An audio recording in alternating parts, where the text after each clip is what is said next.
Assalamu alaikum. Welcome to another session of Data Structures and Algorithms. My name is Dr. Bilal Wajid, and today we're going to talk about exceptions.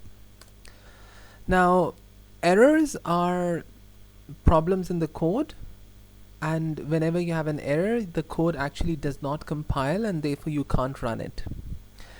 Exceptions, on the other hand, is there's nothing as per se wrong with the code, but somehow the program terminates unexpectedly. This could be due to several reasons, and a good programmer should be able to handle exceptions. So, in terms of programming, we will learn try, throw, and catch. These are three specific terms which can be used to try something and throw an exception and then catch it. Now, as an example, a fundamental example of an exception is dividing by 0.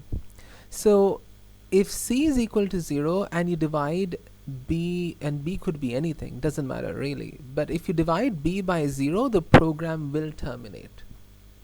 So, before we actually, if you suspect something is going to go wrong, you should first try it out.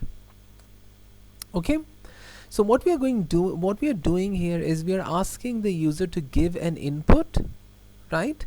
And if we feel as something could go wrong, you should first try it out. So if c is equal to 0, you should throw the exception, right?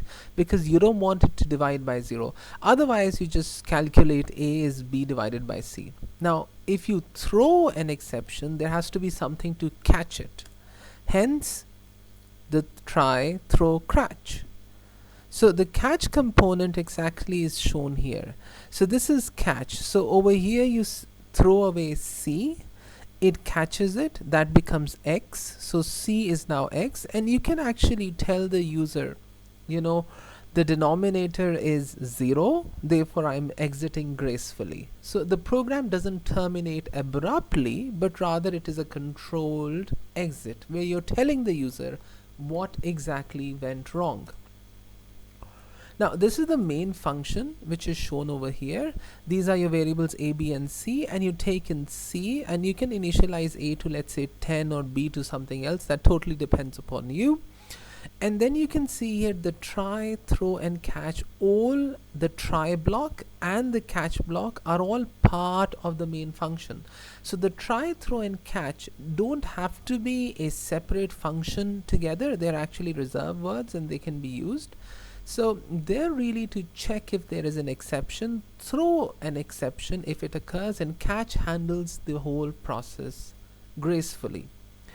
It usually has some cout statements, some print statements, so it tells the user why isn't the program working the way he expected it to be run. The important point is you should always use the try, throw, and catch whenever you have a problem or you expect something could possibly go wrong. Okay? Now, I would recommend this time is rather than me going to cpp.shell and showing you how the code works and checking it, I would rather recommend you to pause, go back to the last slide, pause, and run the code, write the code in cpp.shell and see how it works. I'm going to go ahead and say, well, exceptions could be user defined as well. Okay, so here is an example of two matrices which are being multiplied together. Now we know, I hope you know, that in order for two matrices to multiply together, the columns of A should be equal to the rows of B. So in this case, we see there are 3 columns of A and there are 2 rows of B, so you cannot multiply, right? So prior to actually going through the whole multiplication process, you should first check if multiplication is allowed or not, right? You can do this again by using the try, throw, and catch exception process. Now, if in order to declare one matrix, it's rather easy, right? It's a dynamic two-dimensional array. So you ask the user for the number of rows, the number of columns, and then you declare a matrix using this new integer r1 times c1. And then you can actually initialize this using the function I've written here. Now, I have actually dedicated an entire lecture on how does this work. So if you have trouble understanding how this works, I would recommend go back to the last lecture. This is lecture 17, so I've just discussed this in the previous lecture. Now once you've initialized the array, you can actually print it using print array using pointers. This is a function I actually developed in lecture number 14. So if you've really forgotten it, or you want to see how this works, you can actually go back to lecture number 14 and see how that works. So if you've declared one matrix, and let's say this is how you would have initialized it, you can literally copy paste the same thing over here to declare the second matrix, right? And that's exactly what I've done here. So right, you need different R1 and C1 for the first matrix and a different R2 and C2 for the second matrix. You need a pointer, separate pointers for both. So this one and this one, you can see, are really replicates of one another, just different variables. So if this initializes this guy, this part of the code would initialize this guy. So now how would you do multiplication? Well, after multiplication you need a new matrix. Now for us to have a new matrix, you should know that multiplication can have completely different number of rows and columns. It's not like addition, we have the same number of rows and columns. You can have different number of rows and columns, and hence you need something like a structure element, right? Because it has a different number of rows and columns, and it's totally pointing to another, you know, part of the array. So matrix has been assigned, so you're going to declare element matrix. So this matrix has number of rows, number of columns, and this tells you where the first element of the matrix lies, and you're just going to call out this function, right? So this function itself has this try component and catch component. I'm not actually telling you how to do the multiplication process. I'm just trying to tell you that you can handle exceptions using the try, throw, and catch, and they don't have to be, you know, things like divide by 0. They could be user defined. In this case, they're pretty much user defined. So here you're actually checking if the columns of matrix 1 is equal to the number of rows of matrix 2. If that is the case, you can say multiplication is possible, but if that's not the case, you can throw C1. Now with a throw, there is a catch. Notice there is this 3 dots over here, right?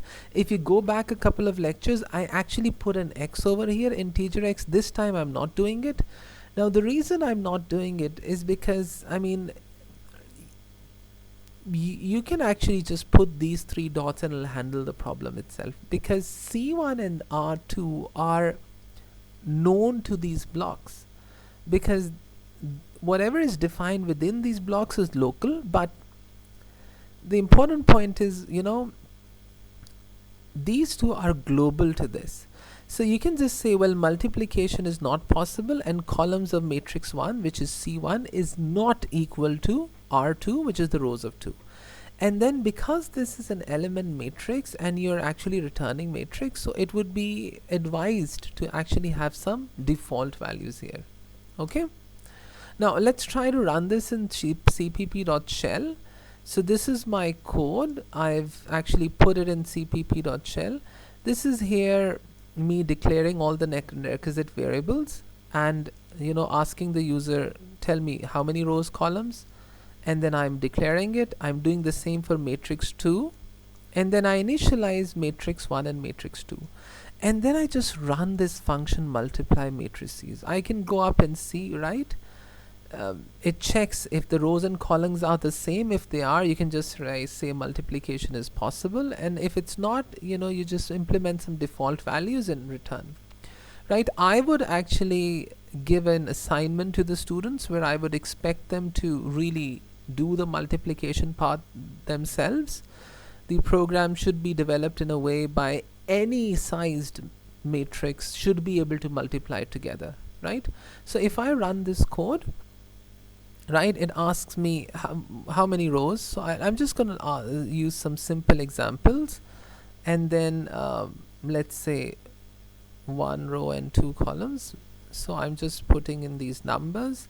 So this is our first matrix, and then I just put in the same numbers again, and this is my second matrix. And because there are two columns here and one row, it says here two columns and one row, they're not the same, so multiplication is not possible. I can rerun this again. Let's say this time having one rows and two columns, and this having two rows and one columns. Now multiplication is possible, so I can just put in some nice numbers here, and it says actually multiplication is possible.